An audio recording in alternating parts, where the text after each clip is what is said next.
Hi, welcome back to my channel. ඔයාලා ගොඩාක් ආදරෙන් ඔන්න අදත් මම පිළිගන්නවා මගේ channel එකට. ඉතින් අද මම ඔයාලත් එක්ක මේ share කරගන්න හදන්නේ අපේ පොසොන් දවසේ vlog එක.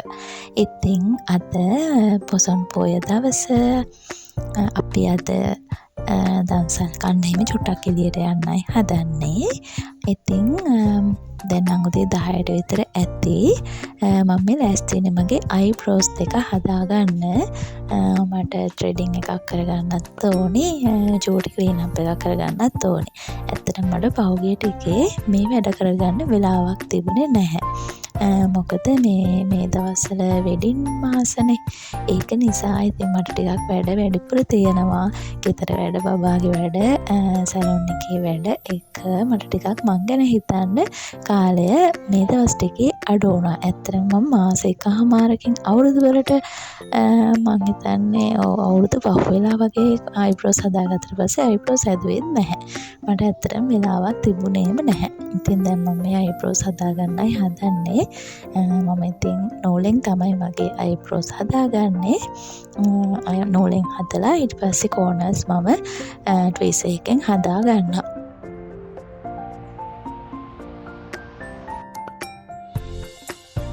අද ඉතින් පොසොන් පොය දවසේ ඔන්න වැස්සත් පටන් අරගෙන තමයි තියෙන්නේ.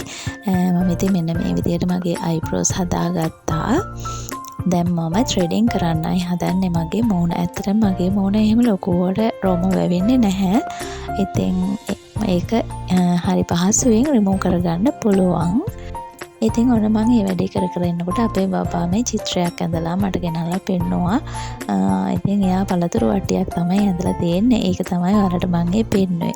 ඊට පස්සේ ඔන්න දැන් ලෑස්ති වෙන්නේ චූටි ක්ලීන් අප් එකක් කරගන්න. ඇත්තටම ක්ලීන් අප් එකක් කියලා කිව්වට මේක ක්ලීන් අප් එකක්ම නෙමෙයි. පොඩ්ඩක් මූණ ක්ලීන් කරගන්න හදන්නේ. ක්ලීන්ස් කරලා ස්ක්‍රබ් කරන්න තමයි හදන්නේ. මොකද මේ මූණේ මැරුණුහම එහෙම ටිකක් තියෙනවා, පොඩ්ඩක් මූණ ඩල් වෙලා වගේ තියෙනවා. ඒක නිසා තමයි මේ විදිහට මම ඉක්මනින් මූණ ක්ලීන් කරගන්න හදන්නේ. සාමාන්‍යයෙන් මම ෆේස් වොෂ් එක තමයි මූණ හොදන්න යූස් කරන්නේ. ඩීප් ක්ලෙන්ස් කරන්නේ නැහැ වැඩිය. ඉතින් අද ඒ වැඩේ කරගන්නයි හදන්නේ. ඉතින් මම දැන් නම් මේ දකින්න ඔයාලා මම මේ මූණට ඇලෝ ජෙල් ඇප්ලයි කරගන්නවා. මොකද ස්ක්‍රබ් කරලත් ඉවරයි. චූටි මසාජ් එකකුත් කරා. ඊට පස්සේ මම මේ විදිහට ඇලෝ ජෙල් ටිකක් ඇප්ලයි කරගත්තා. ඊළඟට ඊට පස්සේ තමයි මම ගිහිල්ලා මේ ඉව්වේ. ඇත්තටම අපි උදේට කාලා ගියපු නිසා අපිට දන්සල් වලින් කන්නත් බැරි තරම් මොකද උදේ පාන්දරම බඩ පිරුණු නිසා. ඊට පස්සේ මම මේ අද හිතුව චුට්ටක් nail polish චුට්ටක් ඇප්ලයි කරගන්නත් ඕනේ කියලා. උඩ දවසකින් මට nail polish ගන්නත් බැරි වුණා. ඉතින් මම අද අඳින්නේ කොළ පාට ටිකක් තියෙන දිග ගවුමක් තමයි අඳින්නේ. ඒක නිසා මම අද මෙන්න මේ කොළ පාටට තියෙන nail polish එකෙන් ඇප්ලයි කරගත්තා. අද ඉතින් දන්සල් කන්න යනවා, පන්සල් යනවා. ඉතින් චුට්ටක් ලස්සනට පිළිවෙලට යන්න ඕනේ නිසා තමයි මේ දේවල් ඉතින් කරගත්තේ. ඇත්තටම පන්සල් යනවා කියලා කිව්වට එහෙම යන්න ලොකු අදහසක් කොහෙද යන්නේ කියලා අදහසක් ඇත්තටම නැහැ. මේ දන්සල් කන්න යන එක තමයි ඉතින් ප්‍රධාන අරමුණ. මොකද මේ අද අපිත් එක්ක යන්න කවුරුවත් එකතු වෙලා හිටියේ නැහැ. යන්න කෙනෙක් නැති නිසා ඉතින් අපි තුන් දෙනා විතරක් නිසා අපි එහෙම ලොකුවට කොහෙද යන්නේ කියලා ප්ලෑන් කරේ නැහැ. මෙන්න මේ විදිහට ඇප්ලයි කරගත්ත nail polish මම දැන් හදන්නේ මම මේ ඇප්ලයි කරගත්තු nail polish එක ඉක්මනට වේලා ගන්න. ඇත්තටම මම මේ කරේ අපේ වතුර ටැප් එකෙන් එන වතුර ටිකක් පුරවගෙන මගේ මේ nails ටික ඒ වතුර එකේ කිල්ලවා ගත්ත එක. අපේ ටැප් එකෙන් එන වතුර හරිම සීතලයි. මේකට ගන්න ඕනේ හොඳ සීතල වතුර.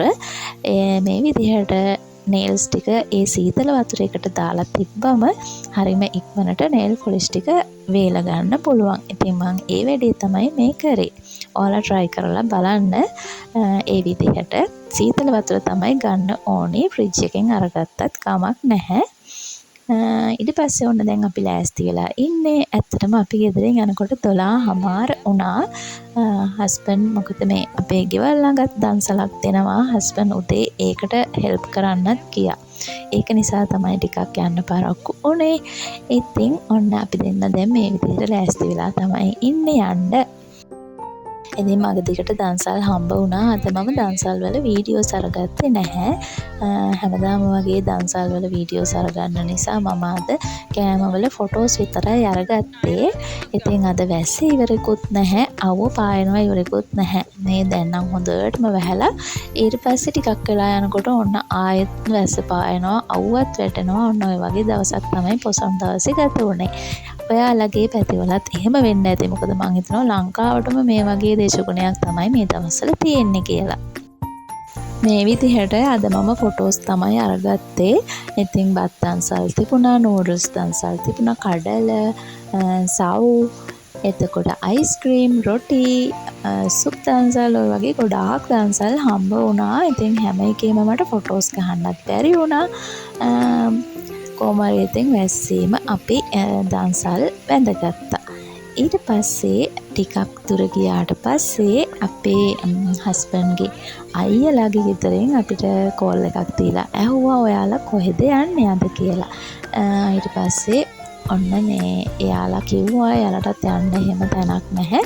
එන්න අපි එකතු වෙලා කොහේ හරි යමු කියලා. ඉතින් ඔන්න මගදී අපි හම්බ වුණා. එයාලත් එක්ක කතා කරලා අපි තීරණය කරා අන්තිමට අත්තනගල්ලේ රජමහා විහාරයට යනවා කියලා. අපි දැන් මේ එහි යන ගමන් ඉතින් හරිම ලස්සන පරිසරයක් තමයි තියෙන්නේ. ඉතින් එහෙනම් අපි යමු අත්තනගල්ල රජමහා විහාරය බලන්න. ඔන්න අතරමඟදී අපිට හම්බ වුණා මෙන්න මේ වගේ බුදු පිළිම ගොඩාක් තියෙන තැනක්. මම හිතන්නේ මේවා විකුණන්න තමයි තියෙන්නේ. අද දවසම ඉතින් වැස්ස ඉවරෙකුත් නැහැ. අවුව වැටෙනවා ඉවරෙකුත් නැහැ. ඉතින් දැනුත් ඒ වගේ තමයි ඔන්න වැස්සක් වහලා පායලා තමයි තියෙන්නේ. හැබැයි අපි පන්සලට යන වෙලාව සහ ගිහිල්ලා එනකල්ම වැස්ස වැස්සෙම නැහැ. ඉතින් ඒක නම් ලොකු දෙයක් වුණා. දැන් ඔන්න අපි අත්තනගල්ල රජමහා විහාරයට ඇවිල්ලා තමයි ඉන්නේ. ඉතින් මෙතන සිරිසංගපුව රජතුමා හිසදන් දුන්නු ස්ථානය කියලා තමයි කියන්නේ.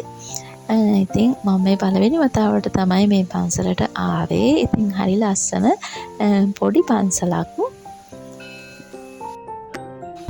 සෙනඟ ගොඩක් හිටියා. හැබැයි අපි ටිකක් දුරින් වගේ තමයි හිටියේ. මොකද මේ දවස්වල කොරෝනා තියෙනවා කියලාත් ඉතින් රාවයක් තියෙනවනේ. ඒක නිසා අපි කෝකටත් ටිකක් ඈතින් තමයි හිටියේ.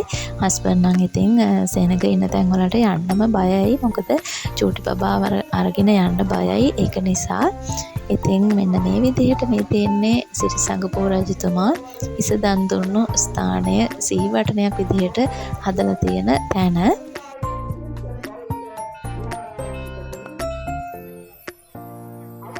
ඊට පස්සේ අපි ඉතින් කළුවර වැටෙන්න කලින් පන්සලෙන් පිටත් වුණා. ඔන්න දැන් අපි මග ආපහු ගෙදර එන ගමන් ඔන්න මේ හරියේ මේ චූටි කැරකෙන කූඩුවක් තියෙනවා. ඉතින් බබාට ඒක පෙන්වන්න ඕනේ නිසා අපි ඒක පහු කරගෙන ගිහිල්ලා ආපහු හරවගෙන ආවා. මොකද මේ හයියෙන් යනකොට තමයි දැක්කේ එහෙම කූඩුවක් තියෙනවා කියලා. මේ ඉතින් අපිට නවත්තන්න බැරි වුණා. ඊට පස්සේ ඉතින් නිතරම මේ කූඩුව හම්බ වෙන්නේ නැති නිසා ආපහු හරවගෙන ඇවිදilla ඔන්න බබාට කැරකෙන කූඩුව පෙන්නවා. මේක මේ පොඩි කූඩුවක්. ඉතින් ඉස්සල්ලාම ඔන්න ඒ කූඩුව තමයි අපිට බලන්න හම්බ වුනේ. අපිට රෑත් මග දිගට එන ගමන් දන්සල් හම්බ වුණා. ඉතින් රෑටත් කාලම තමයි අපි ගෙදර ගියේ. බත් දන්සල් ගොඩාක් තිබුණා පාර දිගටම.